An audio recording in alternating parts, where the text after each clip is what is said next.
Welcome back into the 143 with us. We are under review, coming at you with episode 38. That's right. We're back live. Episode 38. We have come a long way. We have come a long way. We're almost to 50, which is pretty crazy. But it is pretty crazy. We've almost been doing this for a year. That's still a long way down. 50 weeks. That's true. We're almost about to be at 40. So, fun week in the NFL. Cowboys win yet again with Cooper Rush as their quarterback. No surprise there at all. And we are going to dive into your week 4 action here in a second. Let's get started. Stat of the week. Brought to you by Andrew's Logistics.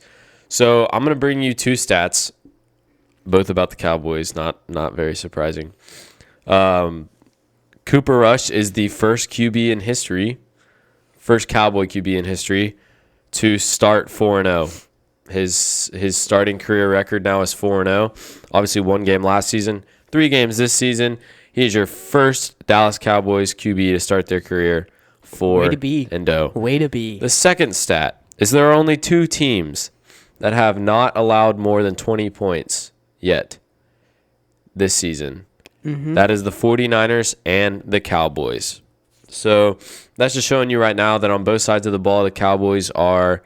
They're rolling. Their defense is obviously way better than their offense, but Cooper Rush is keeping us in it. 4 touchdowns, no interceptions. I think that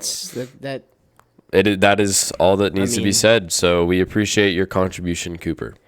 Our player of the week, this one might be a little bit surprising. This is a little bit different. Normally it's like a quarterback. I don't even know who this one is. I decided to throw in our boy TJ Hawkinson. As you should. Who was actually, he was worth 39 points in fantasy. So I would know he was on my team. All of the managers I know were pretty happy, but I was beaming. He came out with 8 receptions, 2 receiving touchdowns, and 179 receiving yards.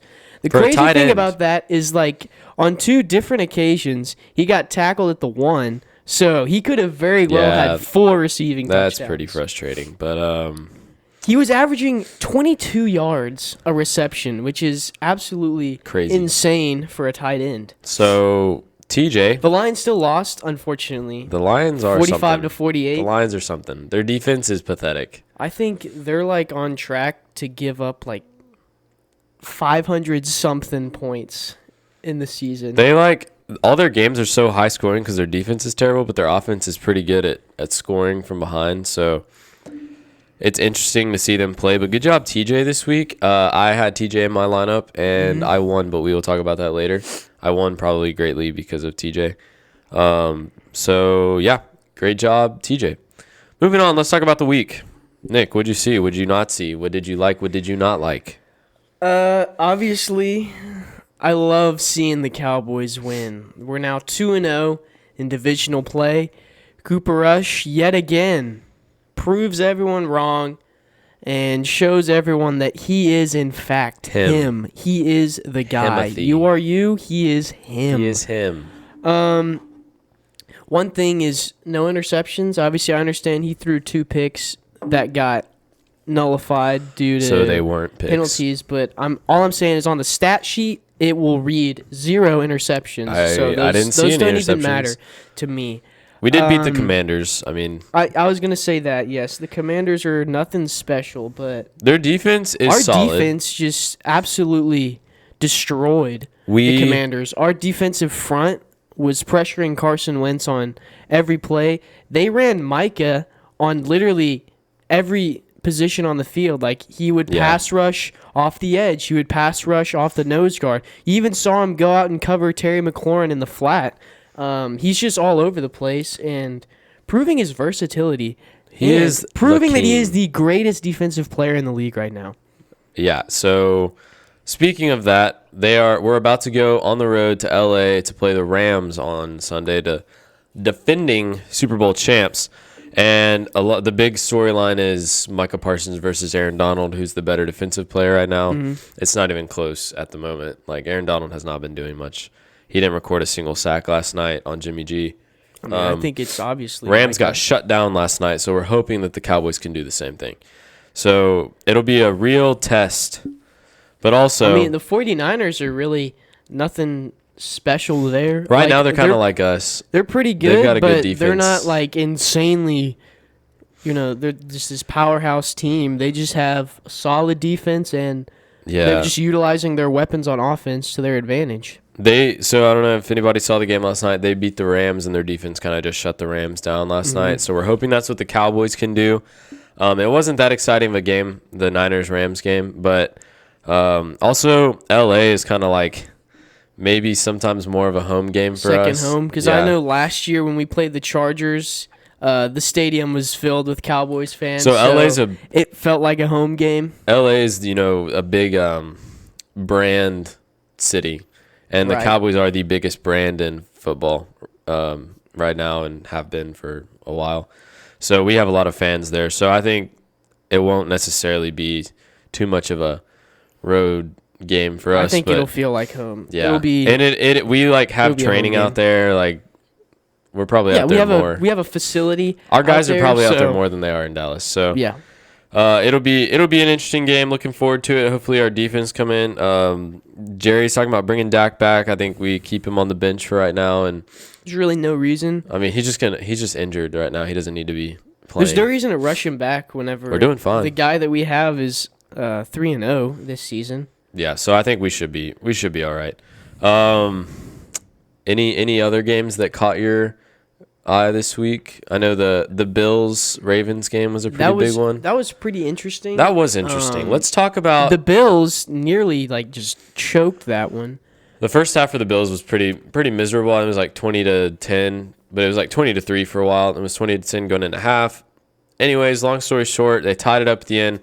4th and goal on the 2 with 4 minutes left, and the Ravens decide to go for it, and Lamar throws a pick. So, Nick, do you support or not support that decision? I thought that was kind of poor play calling, in my opinion. I don't know why you'd go for it there. I mean, you have Justin Tucker, who is...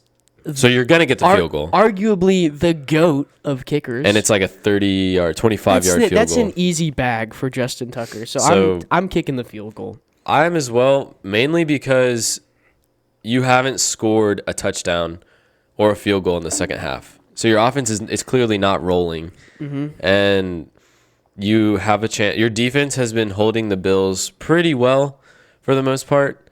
And so I say kick the field goal, rely on your defense to get a stop, and the game is yours. But they decided to go for it, and Lamar tried to go all Patrick Mahomes on him, and he's like scrambling back to the 15-yard line, launches on his back foot into the corner of the end zone, which Duvernay was open, but not when he threw it. And so Poyer snagged it and ended that. And the Bills drove down, kicked a field goal because they kicked a field goal to win. And so I think that I think Harbaugh, he's not the greatest at the end of game decisions. It showed a couple times last year when he went for 2 instead of kicking the extra point, and he missed it both times. Sometimes the safest play is better than the bolder play, especially. I mean, it's like it's guaranteed points that you're because no to. The Bills probably weren't going to score. And Justin Tucker, he is absolutely money. So it just kind of seems he's like the highest paid kicker in the league for a reason. It seems like a no-brainer to kick the field goal there, but I don't know. But they didn't. So Ravens now have another loss on their record, and they could have beaten the Bills. I was holding strong for the Jags. To beat they the came Eagles. out early, firing, punched them in the mouth. Scored 14 in the first They got quarter. a pick 6 at the beginning of the game. And I was like, let's go. Prove to me and everyone else in this world that Jalen Hurts is a fraud. Unfortunately, the Eagles came back swinging and ended up beating the Jags. Again, the Eagles played the Jaguars. So, yes, they are the only undefeated team, but they have not played anybody good. They have not played anyone good. They will not play anybody decent until they play us in 2 weeks, and that's not saying much. So, I'm looking forward to that game, by the way. Hopefully we can shut them down. I hope Micah has 15 sacks. Yes. I hope every play is a sack by Michael Parsons. But I think that the Eagles, they'll keep winning until they play. They'll win next week. I don't even know who they're playing next week. They're going to have a lot of wins this season just because simply their schedule is pretty easy. Pretty easy. I mean, they've got good offensive weapons, too. So I think the big marquee game Actually, don't even know what marquee means. I'm not sure why I just used that word. But the big game this weekend. I shouldn't have said I didn't know what that word means. No, I'm not. You should have just went with it. I should have just gone with it. Okay, the big game this weekend. I don't know what marquee means either. I was just going to roll with it. Well, now we're rolling with it. So the big marquee game this weekend was the Chiefs-Bucks game. You had the GOAT and what many think possibly the future GOAT. Prodigy, I guess. The one who will be receiving the torch. Definitely, in my opinion, the best quarterback in the league at the moment. I don't think... I like Josh Allen, but I think Patrick Mahomes is the guy, and he has been since he started playing. So Patrick Mahomes, I mean, they were like 10 for 12 on third down. They were like 5 for 5 in their first 5 trips to the red zone. They were rolling. Patrick Mahomes is doing spin moves, flipping the ball to the end zone. Like it was on another level. I think the best way to describe it is how they described Brett Favre when he was in Green Bay. It's like he's like playing recess football out there, kind of doing whatever he pleases, throwing all these crazy passes, and it works for him. It does. You can't deny he finds a way to win. Like even on that what was it? It was the third down where he throws it to Juju. When he has a defender on his back. No, he's like literally getting sacked. Like he's going down. Somehow not only gets the ball off, but makes a decent pass. It was about Juju. a 10-yard pass to the sideline. Yeah. I mean, it was not. I mean, it was crazy. I definitely think that you're watching like the new generation versus the old generation when you're watching like Patrick Mahomes versus Tom Brady, and I mean the Bucks defense that everybody's been talking about all year kind of didn't show up a whole lot Sunday night in Tampa. But also Brady's not the kind of QB that can get you that many points that quickly, because Patrick Mahomes is Andy Reid's guy. Andy Reid's risk it or no biscuit or whatever the saying is, but Andy Reid's just always going to go for it. He's just always going to chug it down the field. Love those 60-yard passes. I think the other thing no risk it, no biscuit. That's what it is. There it is. There it is. It's the old head versus the young head. Yeah. I guess because like the way Tom plays is drop back, step up in the pocket, and deliver a strike. Like right? they did in the good old days. Patrick Mahomes, he does that from time to time, but he'll scramble out of the pocket, he'll run to the sideline, he'll make that little sidearm flick, he'll do that little bloop over the top, or he'll throw it whenever he's literally getting sacked and complete a pass. I'll be honest, watching Tom Brady play, I don't get the feeling that he necessarily wants to keep playing. You know what I mean?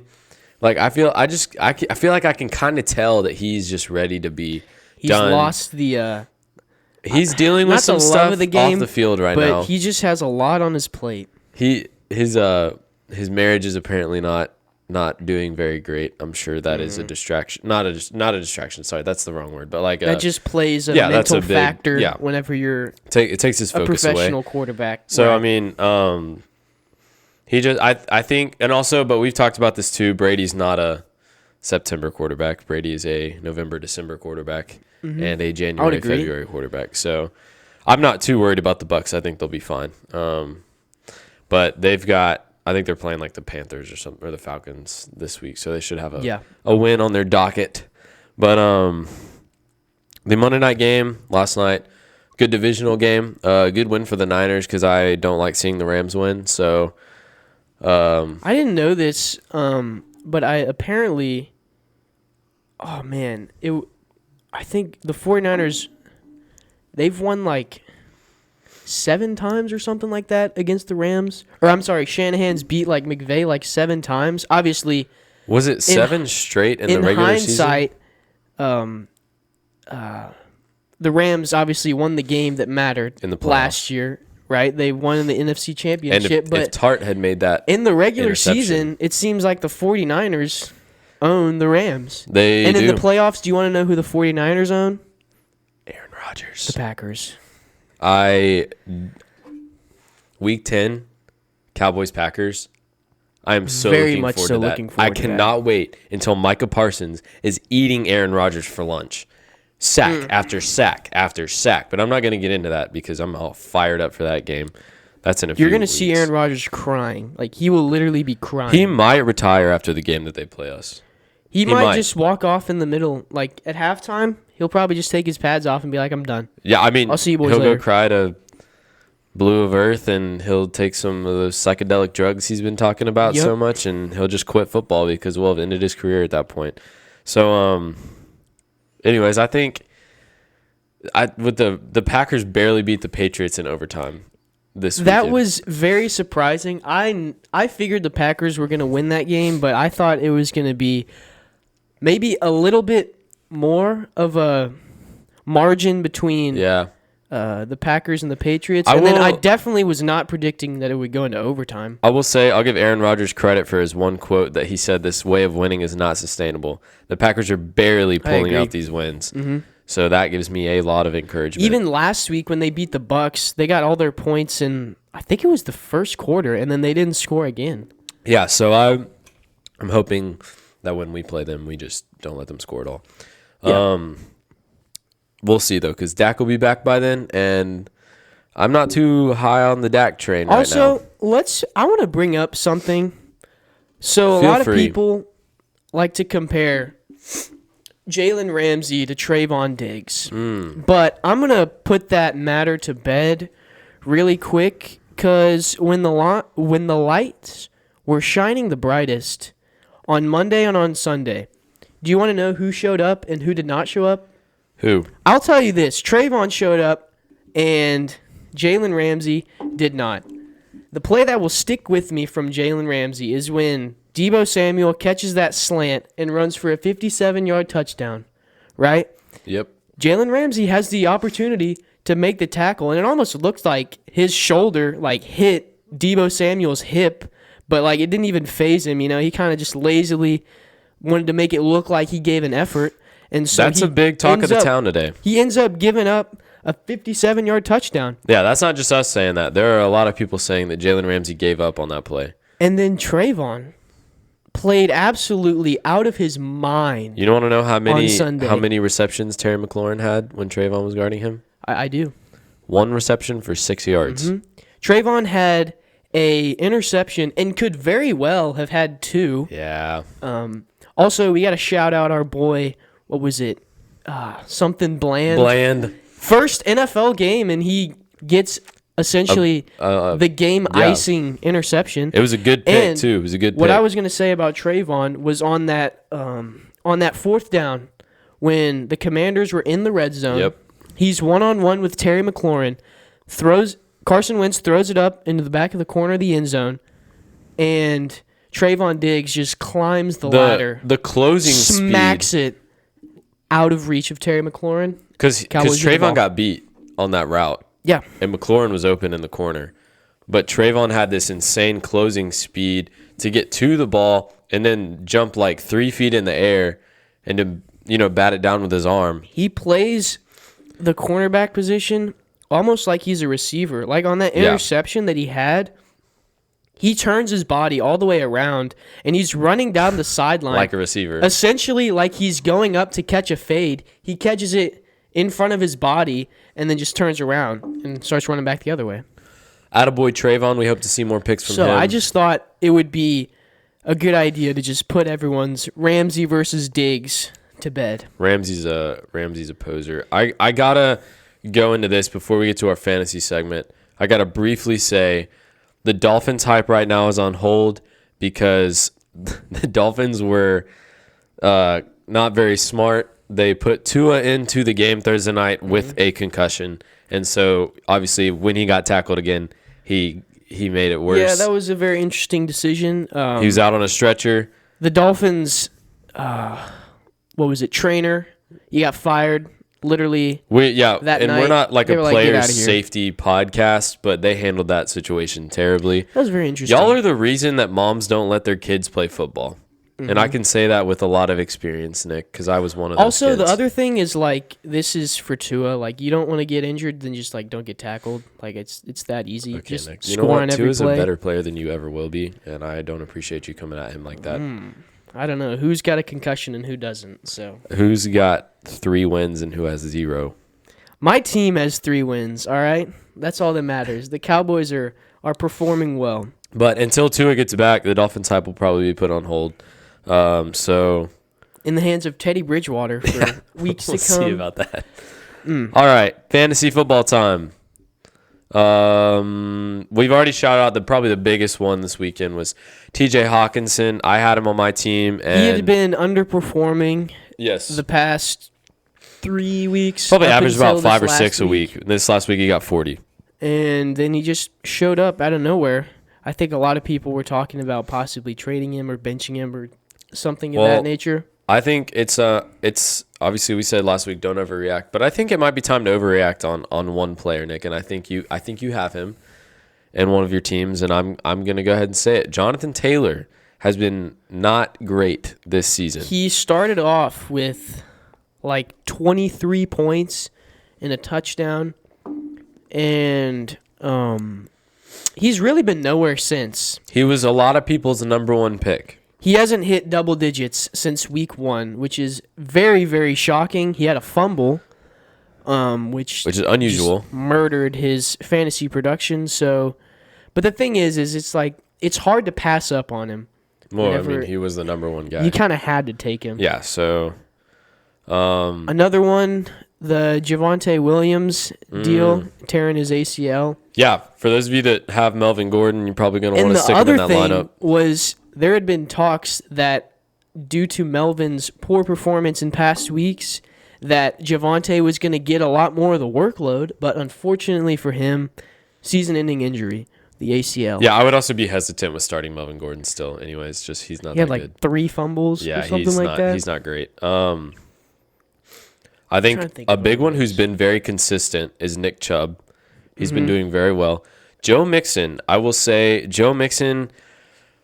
17 last week, but very disappointing on the 2-yard line. They gave it to him on 2nd and goal, and he did not get anything. Convert. So he's just not big enough for that, and that is a little bit worrisome for fantasy managers.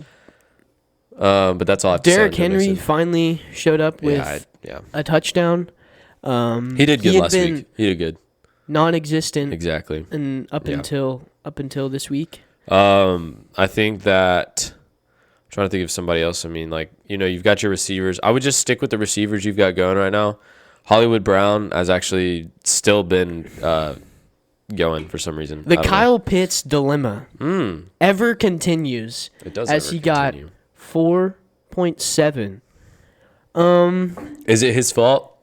Probably not. He's just in a terrible situation. The Falcons' offense is nothing special. They have no The Falcons, line. period, are nothing special. Marcus Mariota is not the guy. They did get the win, though, this weekend. They got Desmond Ridder sitting in backup, but I don't think he's the guy either. So clearly was not against Kyle Bama. Pitts will not be producing for a while. And that is just – he's talented. He's got all the attributes you want, but the only issue is he's just not in a positive situation. I think other than Kelsey and Hawkinson, every other tight end was pretty disappointing. Yeah, I had Mark Andrews. He got 4.5. Yeah, so, I mean, Kittle, I know Schultz got 0. Yeah, Dalton got 0. 0 receptions. Kittle was in. I don't know if Kittle got much. He did not do very well. He had the opportunity to have a touchdown on his resume, but only got 1 foot in. He's working his way back from injury, though. Mm-hmm. So don't overreact on your tight ends yet, though. It's still kind of early. I mean, let's be honest. Are there really any other good tight ends out there on the waiver wire? No. So yeah, you're either going to have to work some trades or work with what you got. Is really, really tough. It's a hit or miss every week.